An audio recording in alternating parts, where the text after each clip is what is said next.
अच्छा बाबूजी, अरे वाह, हम बिरहा लोकगीत गायिका किरण उजाला मऊ के धरती से आप सभी बिरहा श्रोता सज्जनों का पैर छू करके हार्दिक वंदन अभिनंदन करत ही। अरे वाह, आप लोग के बीच में एक बिरहा का प्रस्तुति कर रहल बाणी। वाह वाह, जैसे हर बिरहा में आप लोग प्यार दुलार आशीर्वाद देहनी, उम्मीद आशा करत ही कि एहू बिरहा के आप लोग आशीर्वाद दुलार प्यार स्नेह दे।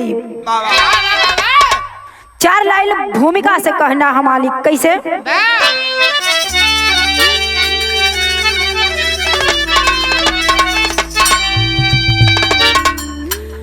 जब इंसान की बढ़ती मजबूरियां, अरे जटिलता है आती सुलझती नहीं, हित की ये बातें हृदय को न भाती, अरे समस्या सरल उलझती नहीं, शूल ही शूल दिखता है हमारे पथिक,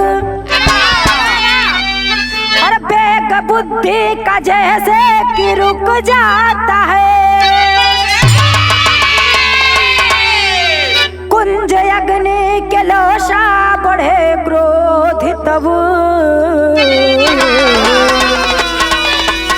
गिर के बैरी शरण में भी झुक जाता है।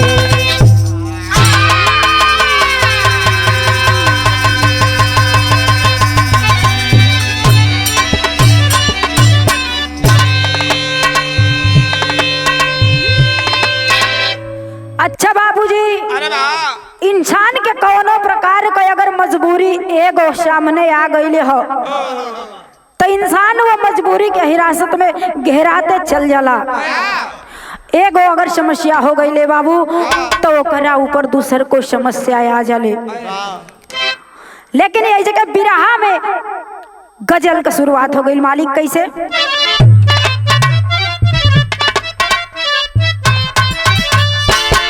जब से इनकी जवानियाँ चढ़ी है,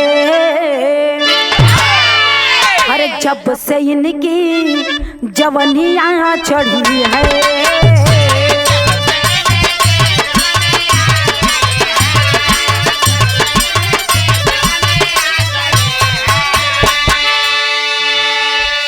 अरे जब से इनकी,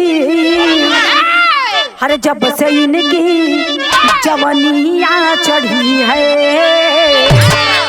अरे ये हसीनों के पीछे पड़े हैं,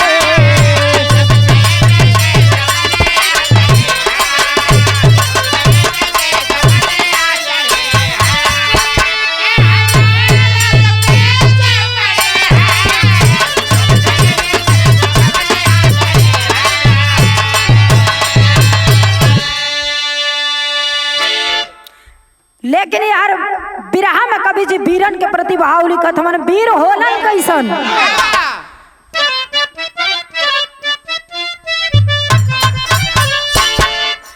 कि पानी दारों को पानी है प्यारा,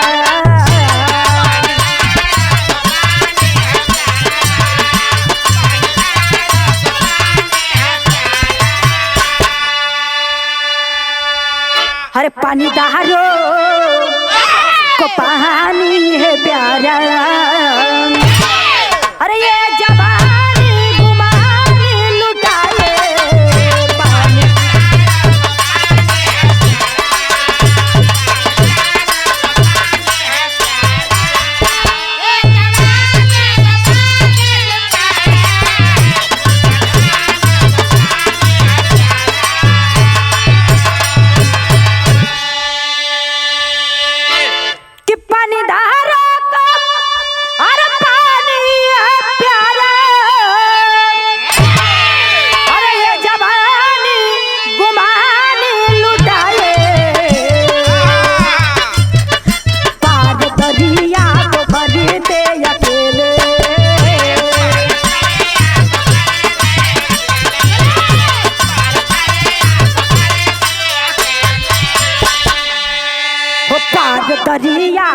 मरी ते अकेले कि जान दे करके पानी बचाए।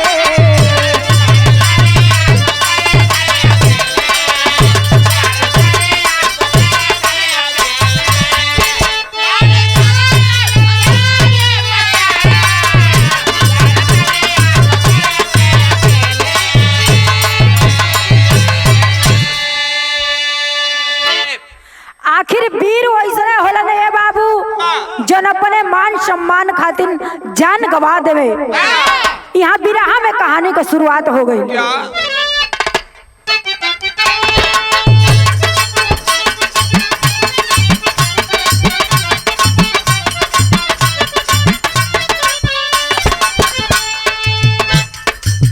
प्रांत गुजरात जिले अमरेली है खास वही सोहन संते का घर भी है पास वही।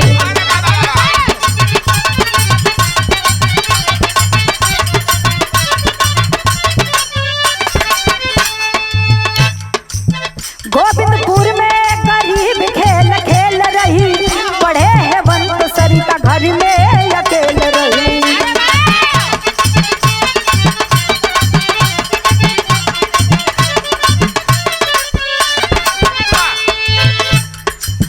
हुई सयान कली खिल के खिल खिलाई है।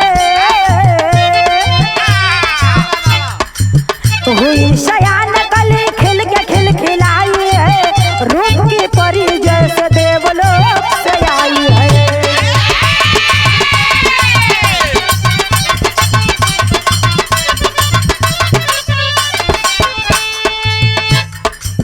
बगल का सूरज सिंह अपनी नजर को फेर लिया।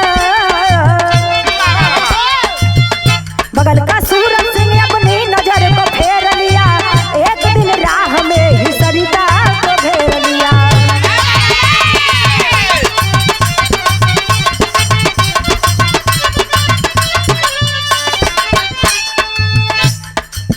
बसी है दिल में तू सपनों की मेरी रानी है। खोटी नियत पर करने लगा मनमानी है।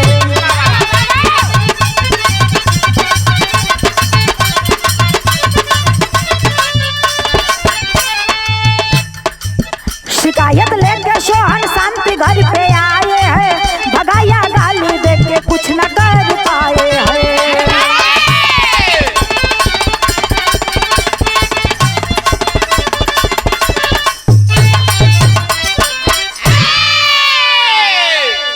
गौर कर बाबूजी कहानी कहाँ से लिहल गई। प्रांत गुजरात जिला अमरेली के अंतर्गत एक छोटा सा गांव गोविंदपुरी है। और गोविंदपुरी के रहे वाला सोहन और शांति दोनों पति पत्नी का नाता है भैया। बड़ा अटूट प्यार है दोनों के बीच में। मालिक उन लोग के गोद में एक थे बेटवा एक थे बिटिया का जन्म दिहलन। केहू तरह गरीब परिवार है लेकिन गुजर बसर करत है। प्यार का कवनो काज ना हो। बड़ा ही प्यार स्नेह बरसत है एक दूसरा के ऊपर वो घर में। धीरे धीरे परिवार आगे बढ़ा था लेकिन एक दिन का बात ही पढ़ाई लिखाई करे बदे एहर हेवंत बेटवा जवन हा उ दूर देश में जा करके पढ़ाई लिखाई का काम करत है भैया। जवन बिटिया हा सरिता उ घरे का काम काज बल्कि खेती गृहस्थी में रह करके पढ़ाई लिखाई घरवे से करत ही। माई बाप साथ में हवन ए भैया लेकिन हर रोज का जैसे सरिता स्कूल जाती है वही दिना एक दिन का बात है कि सरिता स्कूले जाती है। हर गांव में बगल का एगो सूरज सिंह का नजर वो सरिता के ऊपर आ पड़ली है। ए बाबू जाई के सरिता से वही बीच राही में छेड़खानी करे लगलन। जब हथवा पकड़ के ए बाबू मस्करी करत मन ओ समय सरिता हाथ जोड़ करके रो करके कुछ कहत नहीं कि गहरे आइल हो बल्कि माई बाबू शक्ति बतिया कहलस की माई है से बगले गांव का सूरज सिंह एगो लड़का हा हमारी संगे छेड़खानी कैलस हो। माई बाप ए बतिया के सुनला के बाद ए भैया वो सूरज सिंह के घर वहां पहुंचलन। सोचलन कि समझा बुझा दिल जाई, बात एज के रह जाई। आखिर सोहन और शांति मिल के समझावे बुझावे को सूरज के काम करत हवन ए भैया, लेकिन सूरज केहू का बात सुनत नहीं की, गाली दे करके भगा दिया। बाबूजी घरे अइलन, अपने बिटिया के सोहन और शांति समझावत हवन कि देखा अपन इज्जत अपने हाथ हो, अगर उस सामने वाला कुछ कहत है तो बेटा तू मत कुछ बोले। हाँ ऐसे करके ए बाबूजी ये बतिया के खत्म कर देना। लेकिन एक दिन के बाद ये सरिता सुबह का टाइम है, खेते और गई है। और जब खेते और गई है ए भैया तो यहाँ बिरहा में गीत लगल।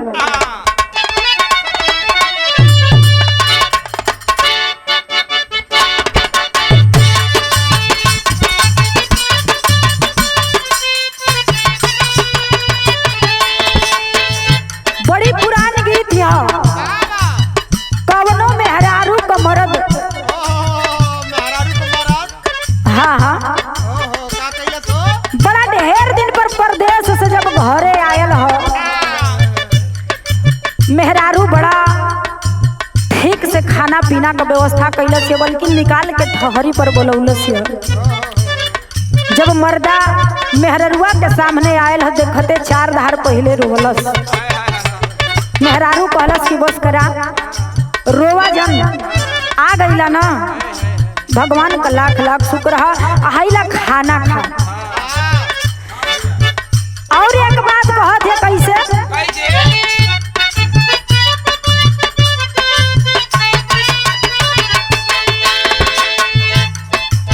मोरवा कठोर देख भी हंसे परिनिया।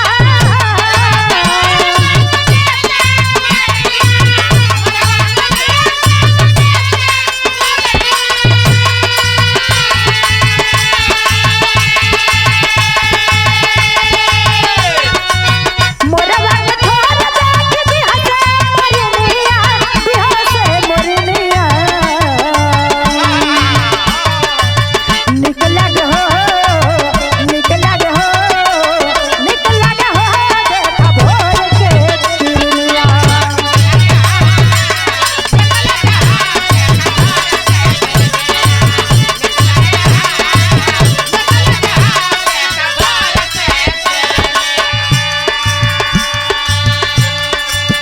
लेकिन वही दिन के बाद ये सरिता एक दिनवा घरे से सुबह के टाइम है अपने खेते पहुंचली हो।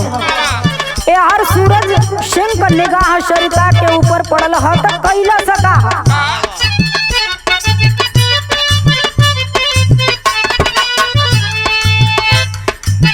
तनिक सिंगार हो अनमोल छतिया।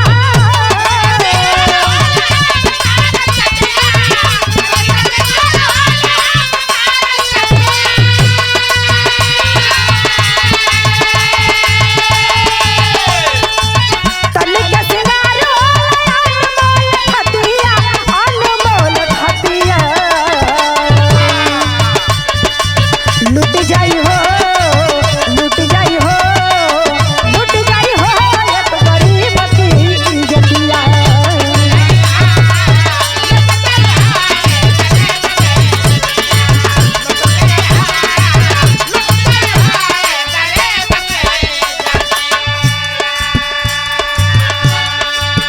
सूरज सिंह सरिता के पास गयल ह, आ जाई के बहर हाथे पकड़ लेलस। ए बाबूजी जब हाथे में पकड़लस सरिता एकाएक देखलस, हाथ जोड़ के पैरवा पकड़ के रोवत है। एक बात कहत है कैसे, कहरे बिनती बेटी माने नाही बात के।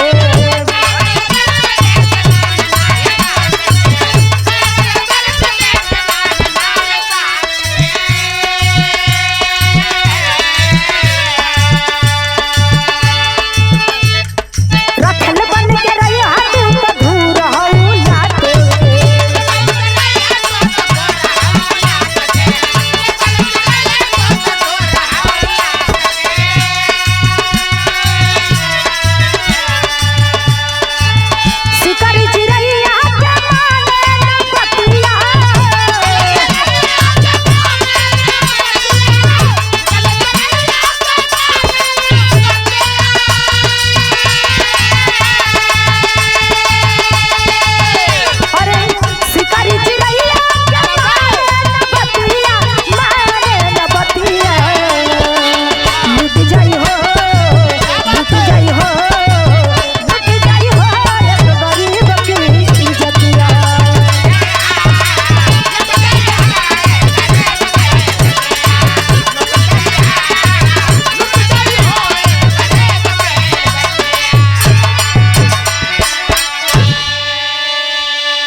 आखिरकार बाबूजी सरिता के जाए के जब बाहर अखबारी पकड़ लेलस, ए बाबूजी सरिता हथवा जोड़ के रोवत ही, गोड़वा धई के रोवत ही बाबूजी एक बात कहती कि आखिर भैया सूरज बगले गांव कहवा ना, धर्म का भाई हवा, भैया हो ऐसन हमरे संगवा मत करा।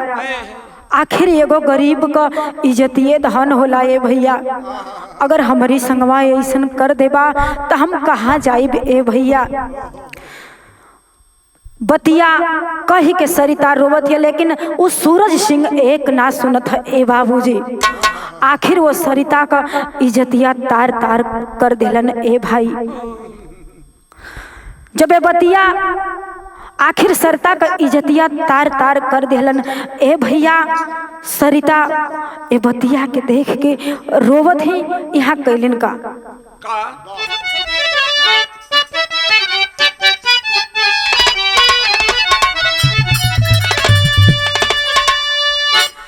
अरे कोहरा दमनावा पे अरे दगिया लगावल पापी, अरे माई से रोई रोई कहली कुमारिया, अरे वो रहन सुनावे शांति अकेला जा बगैले हो, जबरी दुराचार कई देले दुराचरिया।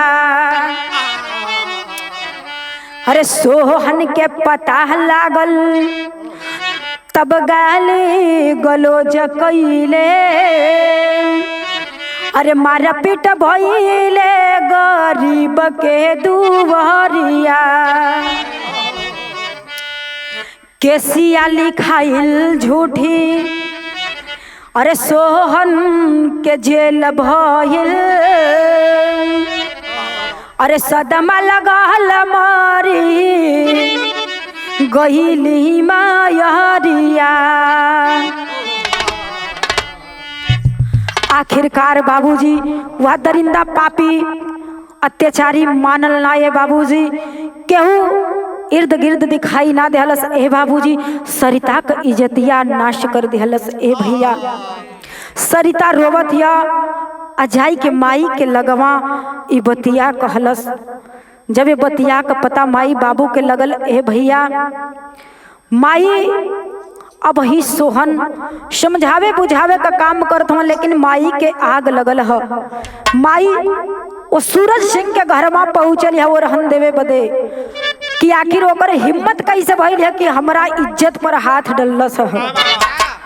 लेकिन जैसे ही माई पहुँचल है ए भैया, आखिर वह सूरज सिंह के अंदर बाबूजी शान और शौकत तो भरा ही था, लेकिन घमंड भी भरल रहे ए बाबू। माई के जब अकेले देखलस ए भैया, तब बल्कि मैयों के संगवा जोर जबरदस्ती करे लगल। माई समझावत बुझावत या माई से जोर जबरदस्ती करते करते ए भैया आखिर माई हार मान गई। मैयों का इज्जतिया तार तार कर देलन ए भैया। आखिर माई ए बतिया के केहू से कहत नहीं कि धीरे धीरे ए बतिया के माई के ये बतिया खात है ए भैया। माई चिंता में रात दिन जिए लगल। एक दिनांक बात ही है, जब सोहन के ये बतिया का पता चलल है, तब सोहन आगे पीछे ना सोचते हुए बाबूजी जा करके सीधे सूरज सिंह के घर में मार पिटैया का काम करे लगलन। मारे पीटे लगलन ए भैया। ए हर सूरज सिंह का चलती बा चारों तरफ ए भैया। तुरंत पुलिस बुलवलस। अब पुलिस बुलवा करके बाबू झूठा इल्जाम लगा देलस कि हमारे घरे आकर के मारपीट कैलस। इतने ना ये साहेब, बल्कि चोरी भी करत रहल ह। आखिर झूठी केस बनवा कर बाबूजी सोहन के जेल के अंदर डलवा दिहलस। ए हर माई घरवा अकेल हई सरिता के लेके हर सरिता के लेके माई घरवा अकेल हई ए भैया। अंदर ही अंदर टेंशन माई के खात है। एक दिन के बात है ए बाबू, माई के सदमा लगल। हार्ट अटैक भइल है ए भैया, माई ये धरती के छोड़ चलनी। और जब धरती के छोड़ चलनी ए भैया, यहाँ बिरहा में गीत लागल।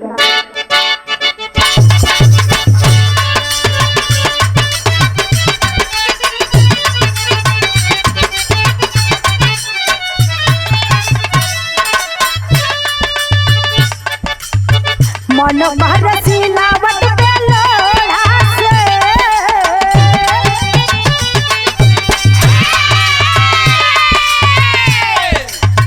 मन बरसी लावट पे लोढ़ा से, पूछ दी जवानी रजऊ।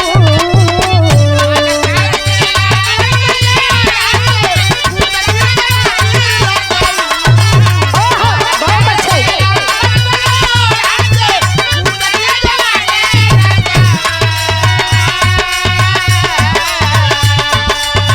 मन बरसी लावट पे लोढ़ा से, पूछ दी जवानी रजऊ।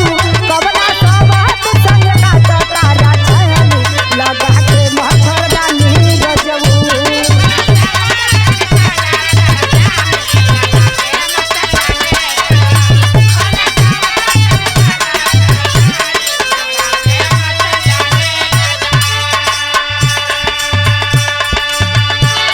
ई त बिरहा में आप लोग बड़े मनोरंजन है ए भैया, लेकिन यार भयल का जब ये बतिया के हेवंत को पता चलल कि माई ये दुनिया के छोड़ चलनी ह, हेवंत घरे आयल ह, बहिनिया रोई के भैया से एक बात कहत है। कैसे कहत है मास्टर? हेवंत आइले पई खबरिया,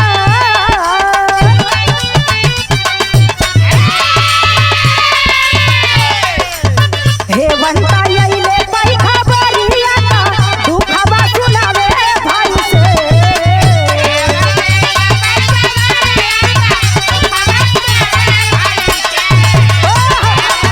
बहुत अच्छे।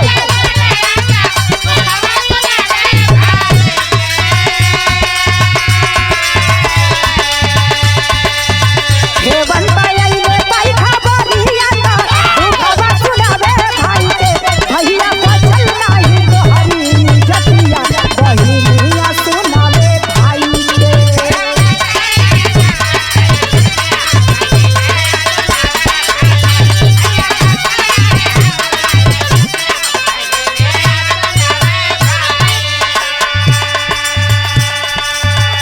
बहिनिया रो रो के वो हेवंत से कहत है कि भैया हो, वो सूरज सिंह बड़ा गलत कैलस ह, हमारी तो संगवा करबे कैलस ए भैया, लेकिन मैयो के संगवा कैलस।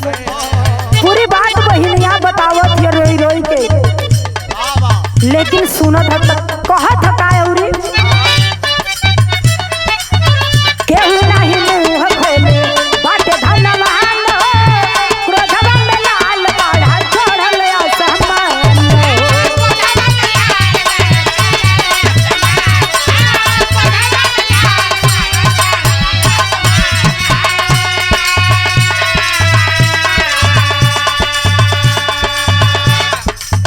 एक बोरी बोरी से नया नहावता, बतिया सुनावे भाई से।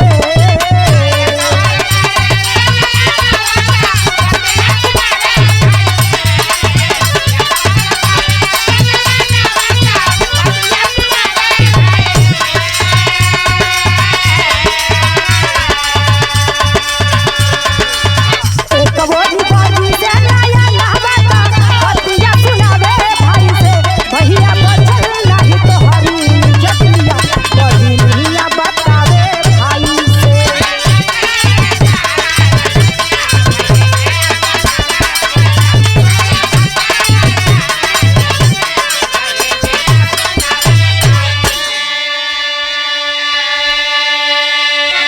आखिरकार भैया जब पूरी बतिया सरिता का भाई हेवंत सुनला सहा, क्रोध में आग बबूला हो गए भाई। आखिर कवनो भी भाई जीते जी ई बतिया बर्दाश्त ना कर पाई है भैया। कवनो गरीब होखे या बड़का धनवान होखे, सबसे बड़ मान सम्मान होला ए भैया ओकरा खातिर। आखिर कुल बतिया सुन करके बहवा लाल क्रोध में आ करके एक बात सोचलस। जब सोचलस तो यहाँ टेरी से कहना हमार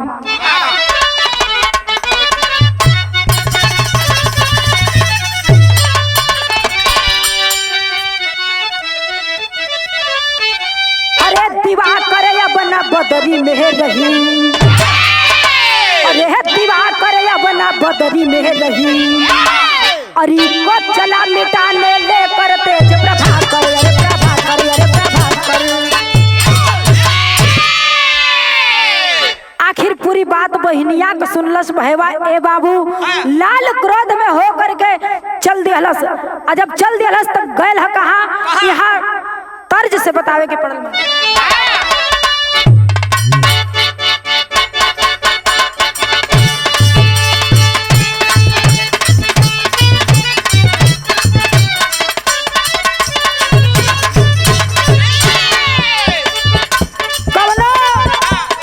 मंजला किस्म का लड़का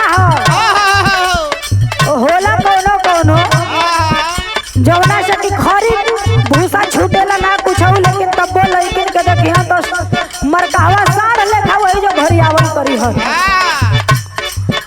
यही तरह कोनो लड़का हो, लड़की के देख के एगो बात कहत है कैसे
आखिर में भैया वो सूरज सिंह के खोजे बदे गांव में सूरज सिंह के हेवंत पहुंचल ह।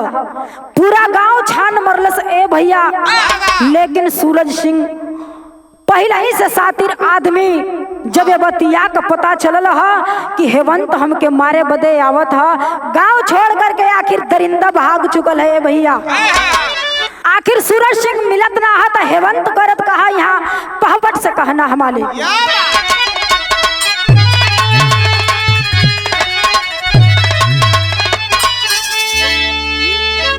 अरे कबले की तरह अपन खैर मनाया ये बच के जाई ना, अरे कबले की तरह अपन खैर मनाया ये बच के जाई ना, अरे काल खींच के शहर में लेके आई बच के जाई ना।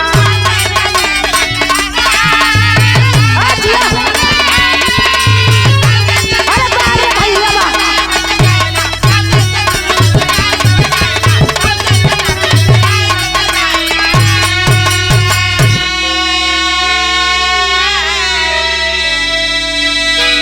अरे मिला नहीं जब सूरज तो पसार दिया है न खरा हो, अरे लंगड़ा भइल पैर से हम खत्म भइल कुल झगड़ा हो।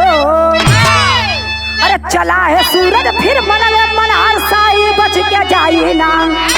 अरे दुबक बैठा सानी घात लगाई बच के जाइए ना।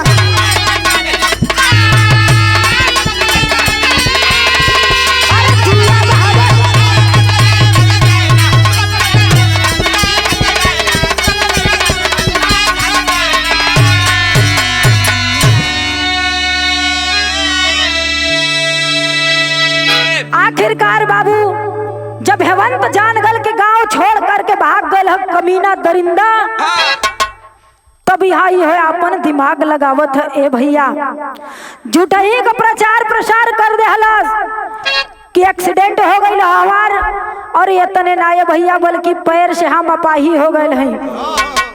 जहाँ भी सूरज है अब वो से हमार कोनो झगड़ा लड़ाई ना हो। जब इतनी बतिया का पता सूरज सिंह के चलल है ए भैया, तो फिर सूरज सिंह वो हेमंत के घर में पहुँचल है। जब घर में पहुँचल फिर हेमंत का जब बिस्तरवा पर देखलस ए भैया, सामने जा कर के बहिनिया कहत हवा पकड़ी के कहत है कि आखिरकार तू हईन रला है, मारे बदे चलला है हमके। आखिरी में भैया हो वो भाई के सामने बहिनिया का हथवा पकड़ी के भयवा की समनवा मस्करी करत है। तब तक भयवा से बर्दाश्त ना भइल है, यहाँ आल्हा से कहना हमारी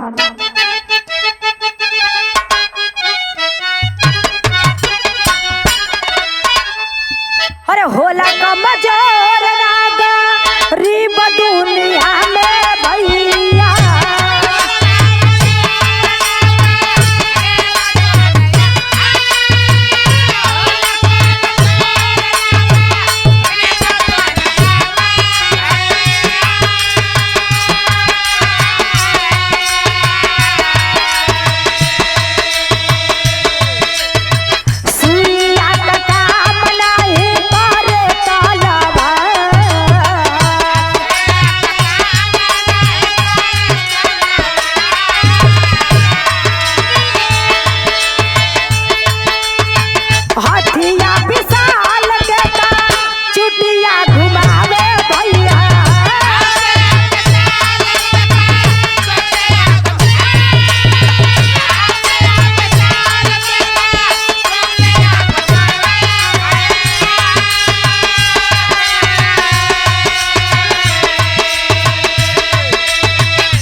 ए बाबू जब हेमंत के घरवा घुस करके सरिता के संगवा मस्करी करत ह ए भैया, तो सब ही जाना था कि इतना बड़ियार हाथी है ए भैया, लेकिन उहो कदम रखेले एगो चूटी के डर से, तो जमीन पर फूक के कदम रखेले ए बाबू।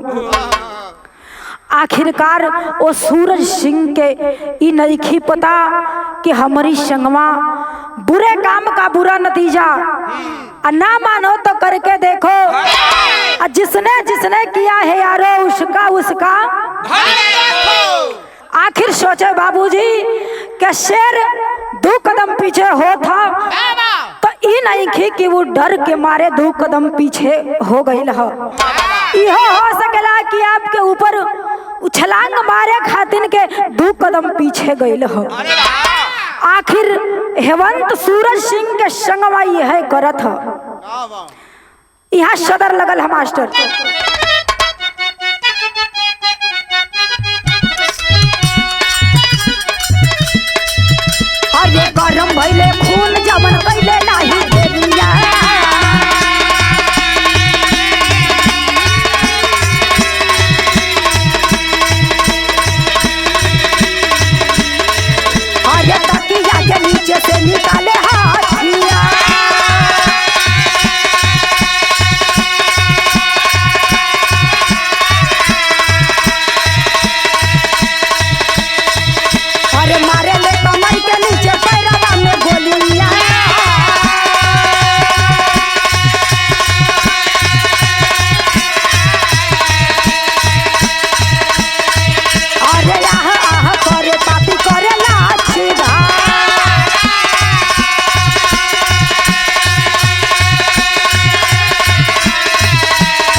नहीं पावे कहे भाई से बहिनिया अरे बिहले हो खोपड़ी में गोलियां उतार बाबू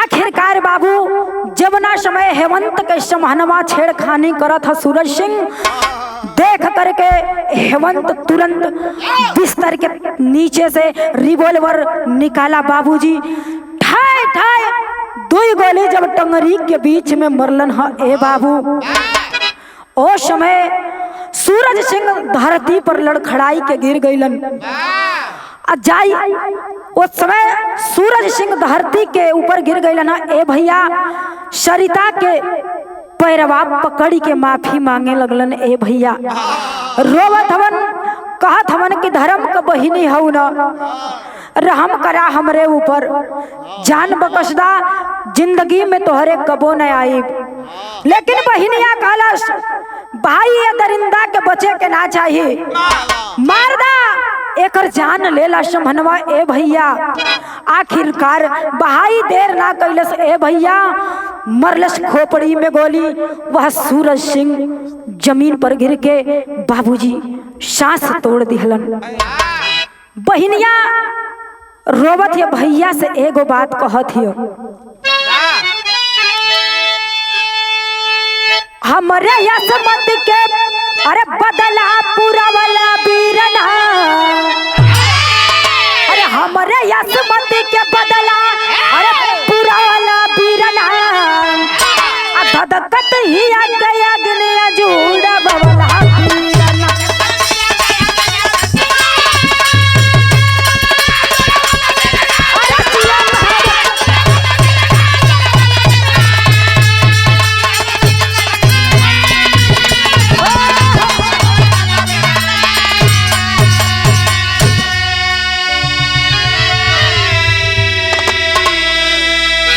अरे लसिया उठा के चौराहा पर ले आए आ करे नाना दानी के हु सब के चेताए अरे मान सम्मान पगड़ी के बढ़ावला बीरना अरे धधकत छतिया के अग्निया जोड़ा बवला बीरन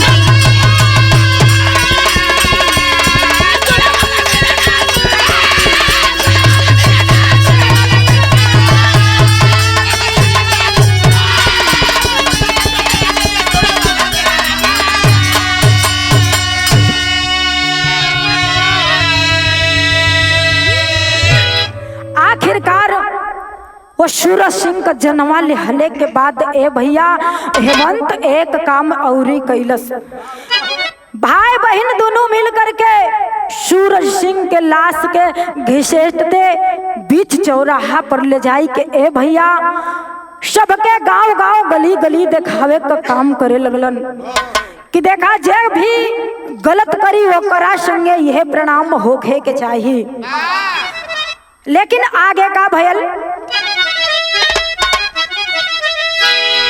अरे थानवा में आई जुर्म पहिले कबूल हो दिहले बयान नहीं भइल बाटे धूल हो अरे भाई भइले का फर्ज तू निभावला बीरना अरे भाई भइले का फर्ज तू अरे निभावला बीरना धधकत छतिया गया गिनिया जुड़ा बवला बीरना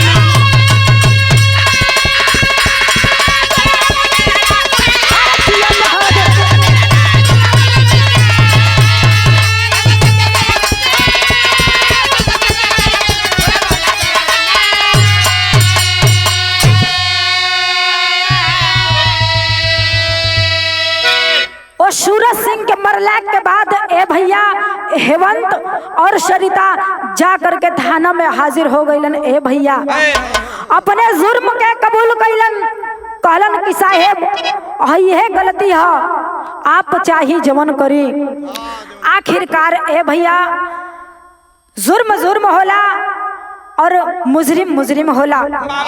भाई बहन के पुलिस जेल के अंदर ले गई ह। यहाँ से बिरहा समाप्त भइल।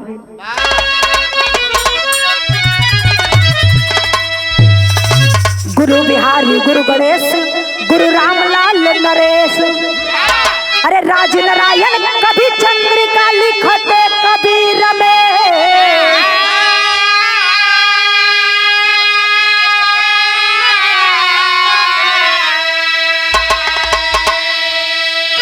अरे दिवाकर बन बदरी में रही किरण कैलाश कभी जी सदगुरु सर